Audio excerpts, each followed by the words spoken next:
Hello friends, आज मैं आपके लिए लेके आई हूँ एक नई और मज़ेदार वीडियो।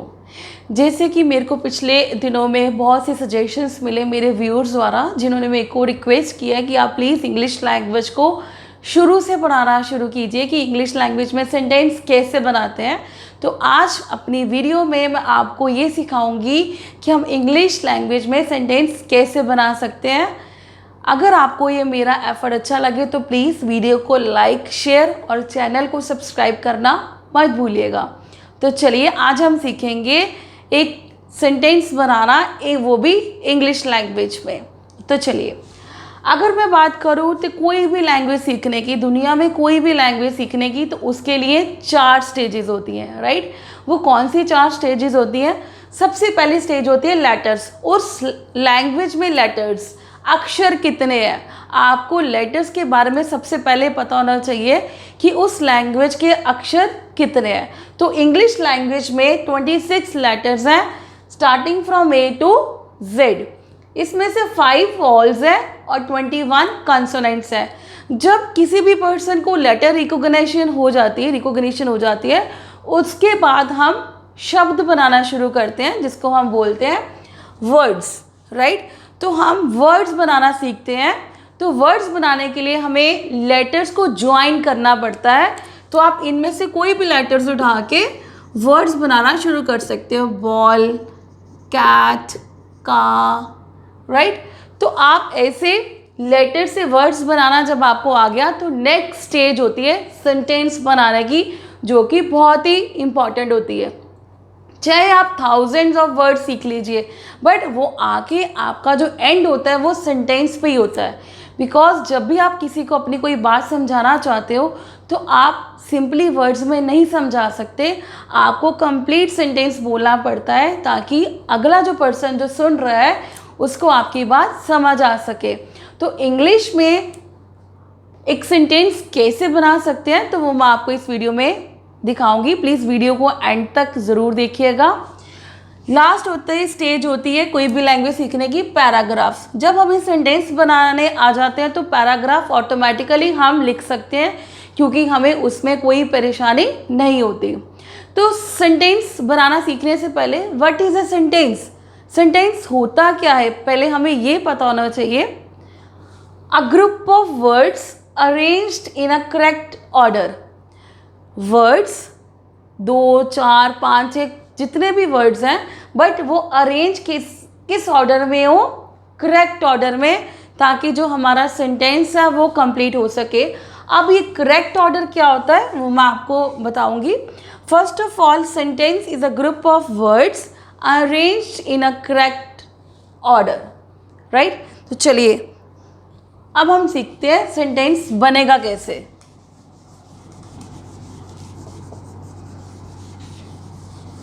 इसके लिए बेसिकली आपको मैं बहुत ही सिंपल फॉर्मूला दूंगी, जिससे आप किसी भी तरह का सेंटेंस जो है वो बना सकते हो। तो प्लीज़ इस फॉर्मूले को मत भूलिएगा, ये फॉर्मूला अडेप्ट जरूर कीजिएगा। First is subject plus verb plus object. This is the formula to make a sentence in English language. आप इस फॉर्मूले से कोई भी सेंटेंस जो है इंग्लिश लैंग्वेज में वो बना सकते हो। अब सब्जेक्ट क्या होता है, सबसे पहले हमें ये पता होना चाहिए what is subject. Subject means जिसके बारे में,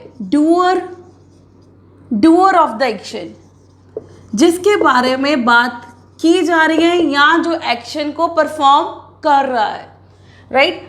for example, Ram is taking a bath, right. तो इस सेंटेंस में किसके बारे में बात की जा रही है? इस सेंटेंस में राम के बारे में बात की जा रही है, राइट। तो राम क्या है? Ram is the doer of the action और Ram is the subject. Basically most of the times आप कह सकते हैं कि जो सब्जेक्ट होता है वो 99.9% नाउन ही होता है। एक सेंटेंस में जो सब्जेक्ट होता है वो 99.9% नाउन ही होता है। तो इसमें राम क्या है? Subject. Is taking is verb Abath is a object. Otherwise, a is an article, is a helping verb, and taking is a verb plus ing. But basically you have only these three to keep in your mind: subject plus verb plus subject. So Ram is the subject, verb.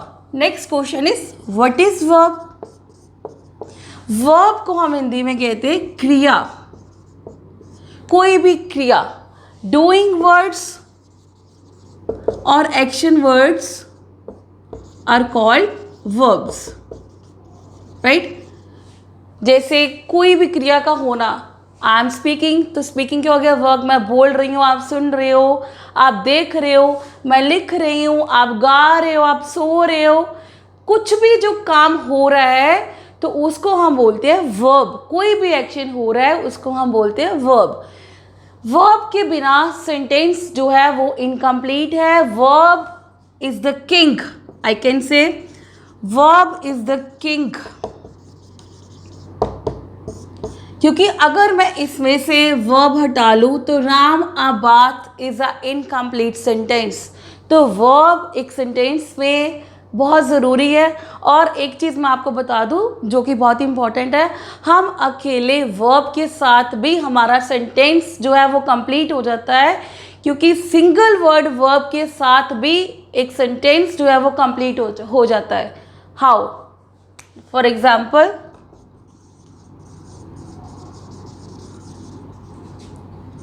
Stop, right.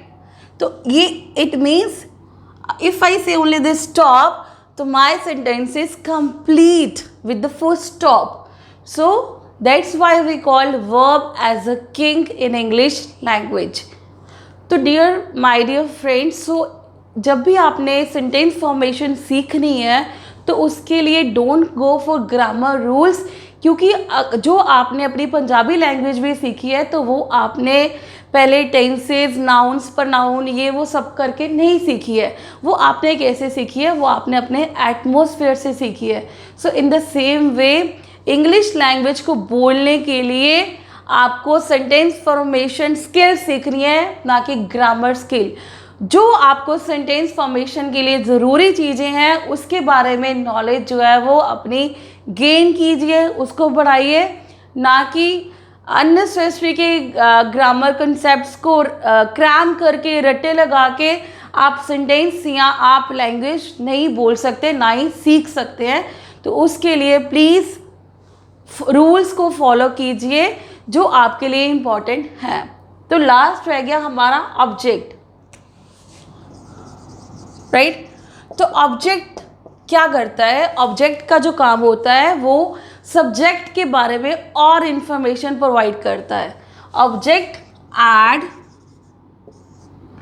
More information about the subject.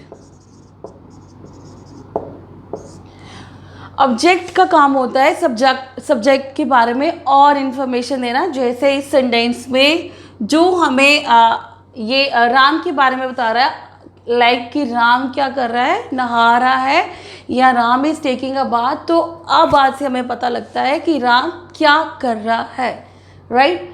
तो please इस concept को, इस rule को कभी भी मत भूलिएगा. अगर आपने इंग्लिश लैंग्वेज में कोई भी सेंटेंस बनाना है तो please subject, verb plus subject, this is the main formula to make any sentence in English language, right? I hope this video definitely work for you. अगर आपको ये वीडियो अच्छी लगेगी तो प्लीज़ वीडियो को लाइक, शेयर और subscribe करना मत भूलेगा. अपनी अगली वीडियो में मैं आपको वर्ब्स के बारे में डिटेल में ज़रूर बताऊंगी कि वर्ब को और हम कैसे सीख सकते हैं या वर्ब को हम कैसे लर्न कर सकते हैं. तो तब तक के लिए please enjoy yourself, take care.